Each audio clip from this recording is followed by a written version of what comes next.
Riding the meathead wave of gun-toting action heroes comes a title that screams late 80s, early 90s iron and explosions. Fortified Zone was called Ikari no Yusai in Japan. It's not related to Ikari Warriors, thankfully, which roughly translates as Fortress of Fury. You play as two mercenaries, a man and woman combo, tasked with destroying the central complex of a literal fortified zone. The characters are interchangeable, which is necessary as the man can't jump and the woman can't fire the special weapons. On each stage you have a non-linear maze to follow, which are sometimes multi-floored and has the feel of a Zelda dungeon. Some rooms only open their doors when all the enemies are killed, and there are traps and puzzles to navigate. It pays to explore the whole level rather than just seek the boss, as there are many special weapons and crates that hold health power-ups. Each one of these you collect gives your character, only the one who collects it, mind, another slot on their health bar. This is important because, although you start with 3 HP, a lot of enemies' attacks do more than just 1 point of damage.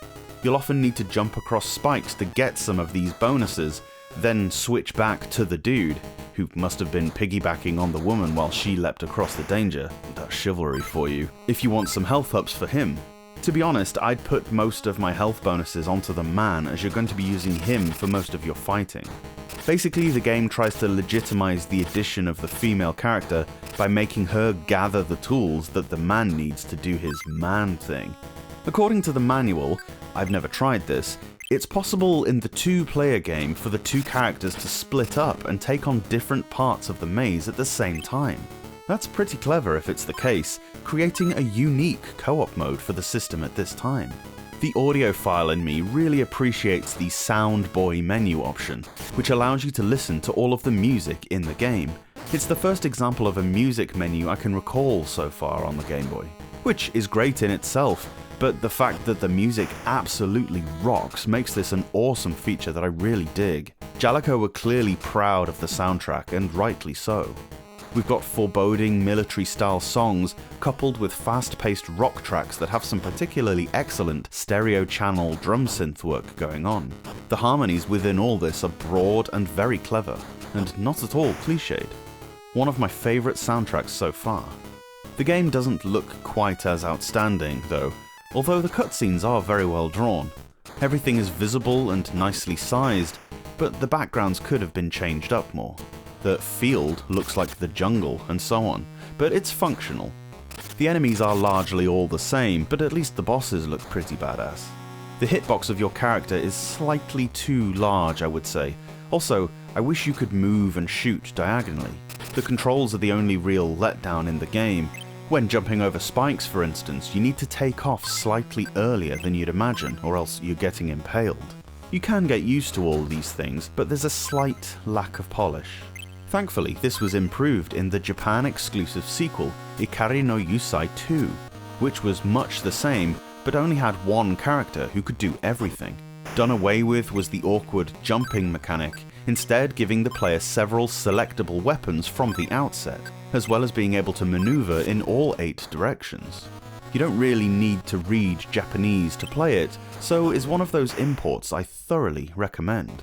I can only assume Fortified Zone didn't go down so well because we should have definitely got the follow-up over here.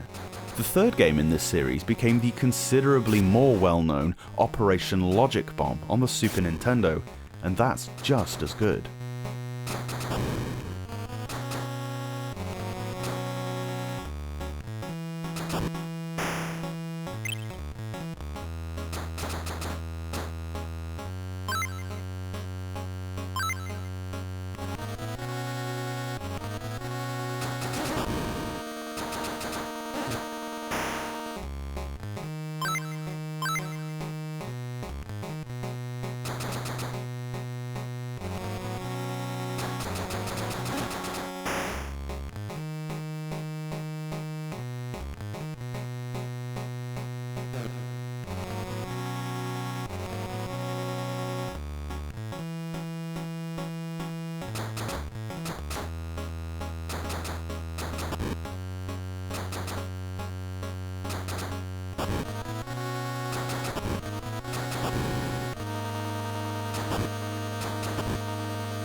Thanks so much for watching this video.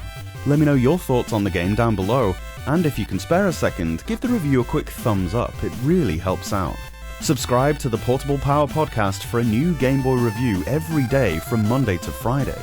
Or alternately, new episodes of the podcast drop every Saturday and Sunday on whichever platform you get your pods.